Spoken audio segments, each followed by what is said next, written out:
शंकर के शिवलिंग को बनाने के लिए मिट्टी कहाँ की होना चाहिए, किस जगह पर बनाना चाहिए, मिट्टी में कैसा जल मिलाना चाहिए।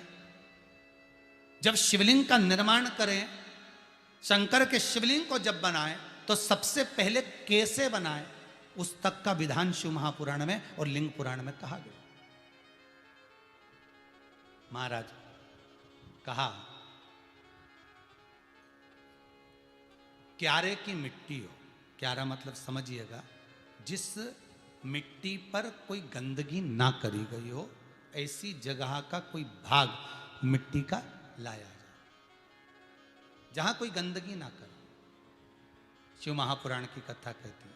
देखो पिछले वर्ष के लॉकडाउन से लेकर अभी तक की जो कथाएं आप लोग सुने हैं, उसमें शिवलिंग मट्टी का किस तरह से बनाया जाए और कैसी मट्टी हो और उसमें पानी कैसा मिलाया जाए, कैसा शिवलिंग तैयार करा जाए, उसका विधान वर्णन नहीं कर पाए, परंतु आज कथा निकली है तो उसको सुन लो। क्यारे की मिट्टी, क्यारे की मिट्टी मतलब जिस मिट्टी पर कोई गंदगी ना करी गई हो, ऐसी जगह की मिट्टी को लेकर जाए और मिट्टी को लाने के बाद थोड़ा पानी का सींचन कर दें, अर्थात घर में लाएं तो उससे पहले मिट्टी को पवित्र करें। अपने घर में गंगा जल रखा हो, यमुना जल रखा हो, सरयू जी का जल रखा हो, उससे मिट्टी का सींचन कर दें। मान लो अगर ये जल नहीं भी है तो जल के अंदर थोड़ा सा इत्र डालकर मिट्टी का सींचन करें। अगर इत्र भी नहीं है तो जल के अंदर थोड़ा सा दूध डालकर मिट्टी का सींचन कर दें। दूध भी नहीं है तो एक बेलपत्री जल के अंदर डालकर उस पानी का सींचन करें।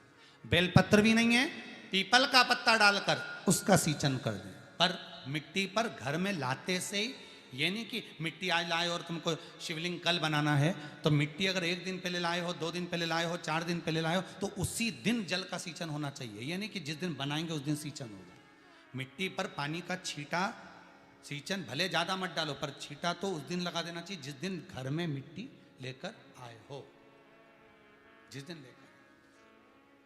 फिर भले तुम शिवलिंग 15 दिन बाद बनाओ, 8 दिन बाद बनाओ, 10 दिन बाद बनाओ, 3 दिन बाद बनाओ, पर उस समय पर मिट्टी का सींचन उस समय हो जाना चाहिए।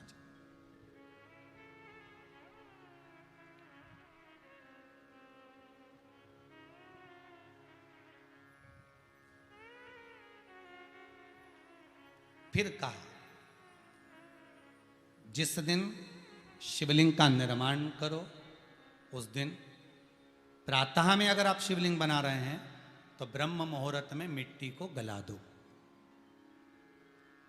किस पानी से गलाना है उसका भी प्रमाण, उसका भी शास्त्र वर्णन करा। किस जल से गलाया जाए, शिव महापुराण की कथा कहती है अगर आपको आज शिवलिंग का निर्माण करना है, शाम को आप शिवलिंग का निर्माण कर रहे हो, तो अपने पानी का जो मटका होता है, हंडा होता है, रसोई घर में जहां पानी भर कर रखते हो, उसके नजदीक में एक कलश जिसमें अलग से ताजा जल भरा जाए और उस पर प्लेट ढकी हो और उस पर एक चावल का दाना रखा हो, उस जल को लेकर आओ।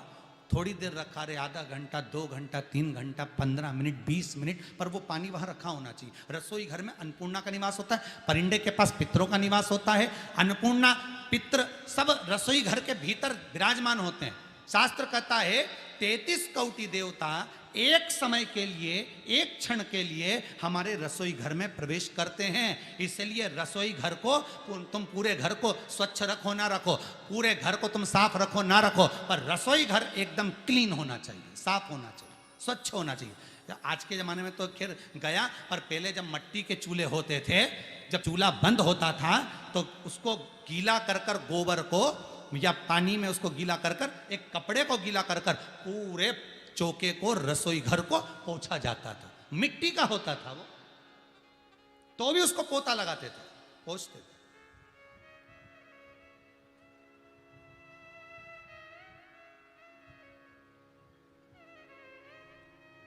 तो पहला क्रम है पार्थिव शिवलिंग का निर्माण।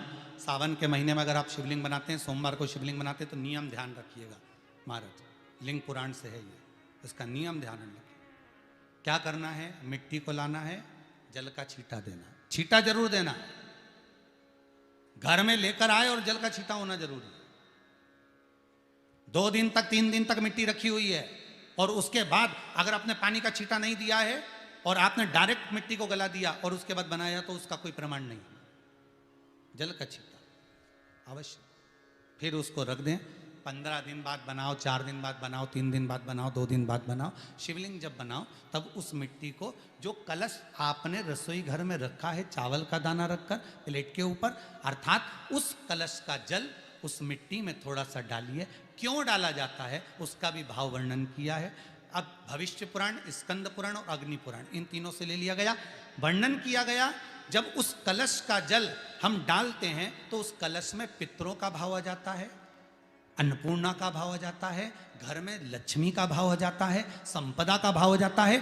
पूरे 24 घंटे के अंदर एक क्षण के लिए रसोई घर में 33 कोटि देवता आते हैं, तो वो देवता का सारा भाव उस कलश के अंदर आ जाता है। और वो जल जब हम उस मिट्टी में मिलाते हैं तो गंगा, यमुना, सरयू, सरस्वती, ये 33 कोटि देवता में, तो इन सब का आनंद उस जल में आ जाता है। और वो जल जब हम मिट्टी में मिलाते हैं तो मिट्टी पवित्र हो जाती है, स्वयं कैलाश अधिपति को स्वीकार करने के लायक हो जाती है, निर्मित करने के लायक हो जाती है।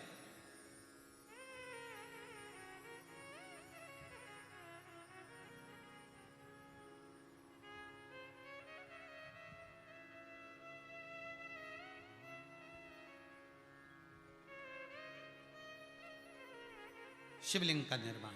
अब शिवलिंग का निर्माण कैसे करना? मिट्टी में गला दिया पानी में। सबसे पहले शिवलिंग बनाने से पहले पात्र जो होता है उसके नीचे एक बेलपत्र रखी जाती है। क्या रखना है? एक बेलपत्र। शंकर को झेलने के लिए कोई साधारण नहीं है पात्र जिसपे झेला जाए।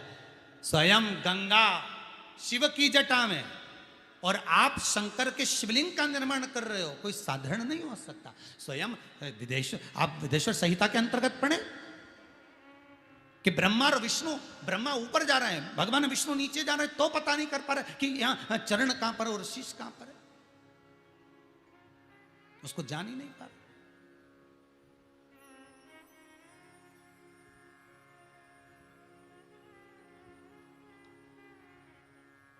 बस एक बेलपत्र साधारण भाव में, बेलपत्र भी सीधा भाग, और इस बेलपत्र की जो डंडी है वो उत्तर दिशा में रखना है थाली के अंतर्गत। जब आप शिवलिंग का निर्माण करें उत्तर, इसके ऊपर जो गलाई हुई मिट्टी है वो डाल दीजिए, और डालने के बाद सबसे पहले शिवलिंग का स्वरूप बनाना। सबसे पहले नीचे की जलाधारी नहीं बनाना। क्या बनाना है? शिवलिंग का स्वरूप बनाना। बनाने के बाद उसी शिवलिंग के पास में और मिट्टी डाल लीजिए, फिर जलाधारी का निर्माण करिए। फिर जलाधारी,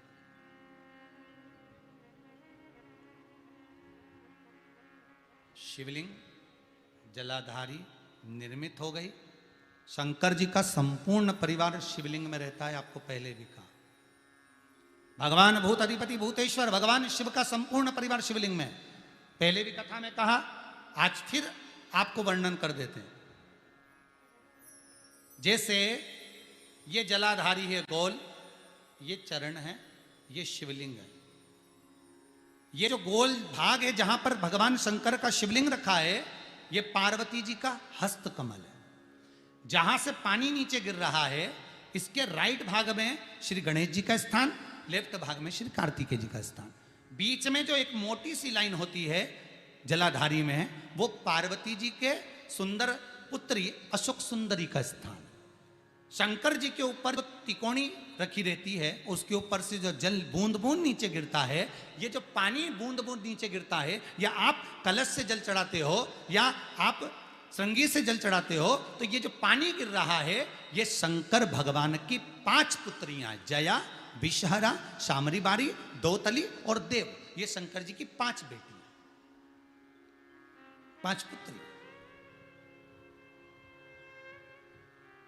कार्तिकेय भी है, गणेश भी हैं, अशोक सुंदरी भी है, शंकर जी की 5 बेटियां भी हैं, शंकर भी है और पार्वती भी। अर्थात शिव जी के परिवार में आपको गणेश जी की पूजन अलग करने जाने की जरूरत नहीं पड़ेगी, शंकर के परिवार में पार्वती जी की पूजन अलग करने जाने की जरूरत नहीं पड़ेगी, कार्तिकेय की पूजन अलग जाकर करने की जरूरत नहीं है। शंकर का परिवार, शंकर के शिवलिंग के साथ में उस जलाधारी में संपूर्ण परिवार शंकर का विराजमान है, संपूर्ण परिवार, कुछ भी नहीं, संपूर्ण और पूरा परिवार है महाराज। फिर वही बात आई, ध्यान दीजिएगा, जिस व्यक्ति को नींद ना आवे, रात्रि को सोते समय टेबलेट खाने की जरूरत नहीं, शंकर भगवान की 5 पुत्रियों का नाम लीजिए। जया, हाथ में जल लो, पलंग पर बैठो, जल हाथ में लिया, जया आचमन कर लो, विषहरा आचमन कर लो, श्यामली बारी आचमन कर लो, दौतली आचमन कर लो और देव आचमन कर लो। ये शंकर की जो 5 पुत्रियां हैं, ये ऐसी पुत्रियां हैं जो निंद्रा देवी को लेकर आती हैं और हमें विश्राम का आनंद सुख प्रदान करती हैं, हमारे नयनों पर विराजमान रहती।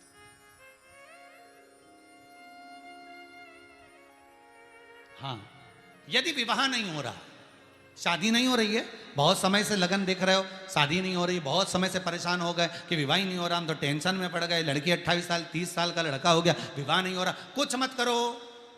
अष्टमी तिथि आए तो अशोक सुंदरी वाली जो जगह है वहां पर हल्दी की 7 बिंदियां लगा दो, लड़का लड़की का हाथ उस बिंदी पर रखवा दो, उसका नाम गोत्र बोलो, उसी हल्दी में उसके हाथ पीले करवा दो और पीपल के पेड़ पर उस हाथ के 5 छापे पड़वा दो, 3 महीने में विवाह पक्का हो जाता है महाराज। उसका इतना, अशोक सुंदरी के उस हल्दी का इतना प्रमाण,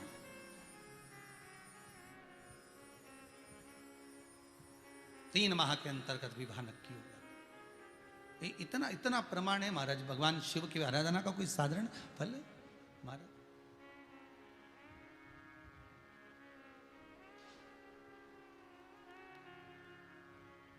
निर्मित करा शिवलिंग। एक बार सब जितने भी टीवी पर बैठे हैं, सम्मुख में कथा सुन रहे हैं, फेसबुक यूट्यूब पर सुन रहे हैं, एक बार साथ में समझें वापिस निर्माण को, शिवलिंग के निर्माण को। मिट्टी लाए, स्वच्छ जगह की, जल का छींटा दिया, रखा। जब शिवलिंग बनाया तो 1 कलश पानी पहले से 2 घंटा, आधा घंटा, 15 मिनट, 20 मिनट पहले उसको रख दिया, उसी पानी से उसको गीला करा। गीला करने के बाद उसका निर्माण सबसे पहले बेलपत्री, बेलपत्री के ऊपर मिट्टी, मिट्टी के ऊपर रखकर शिवलिंग का निर्माण, फिर जलाधारी का निर्माण और शिवलिंग का निर्माण पूर्ण होने के बाद में फिर बाबा का सुंदर भाव से आप श्रृंगार करें, अभिषेक करें, पूजन करें। और एक बात याद रखना, पार्थिव शिवलिंग का अगर निर्माण करा है तो आपको वो पार्थिव शिवलिंग को रात्रि होने से पहले विसर्जन होना जरूरी है। हाँ, अगर कोई शिवरात्रि का दिन है तो फिर आप पूरी रात रख सकते हो, हरतालिका तीज का दिन है पूरी रात रख सकते हो, बड़ी तीज है, छोटी तीज है, आप शिवलिंग बनाए हो तो आप पूरी रात रख सकते हो, विशेष कोई उत्सव है, श्रावण का महीना है, पूरी रात रख सकते हो। पर बाकी के समय अगर आप शिवलिंग का निर्माण करें तो उसको सूर्यास्त होने के पहले आप उसको नदी में, जल में, जलाशय में विसर्जन करें। बहुत ध्यान दीजिएगा, विसर्जन करते समय जब आप विसर्जन करें, पानी में अपने पात्र को, शिवलिंग को जब छोड़ें, उस समय पर ध्यान दीजिएगा कि शिवलिंग की जो जल की धार है, जिसका उत्तर की ओर जो जल की धार होती है, विसर्जन करते समय वो जल की धार अर्थात वो उत्तर का भाग हमारी ओर होना चाहिए और थाली इस तरह से पकड़ें कि वो भाग हमको जब डालें तो वो भाग हमको दिखे, थोड़ा सा नजर आए पानी में डालते समय। और जब वो थोड़ा भाग दिखता रहे, और जिसलिए आपने शिवलिंग बनाया, जिस कामना से आपने शिवलिंग बनाया है, वो कामना उस भाग को पानी में देखते देखते बोल दीजिए, वो कामना पूर्ण हो जाती है। इसको कहते हैं पार्थिव शिवलिंग का निर्माण करना और उसकी आराधना करना। उसकी आराधना कई लोग करते हैं, बना भी लेते हैं, पूजन भी करते हैं, और कई बार कहते हैं हमारा काम नहीं, तो उसमें भगवान का दोष नहीं है, दोष अपना देखो। आप आए नहीं, सुबह हो गई, मेरी पूजा की थाली धरी की धरी रहे, क्यों नहीं आए, किस लिए नहीं, वो हमें देखना।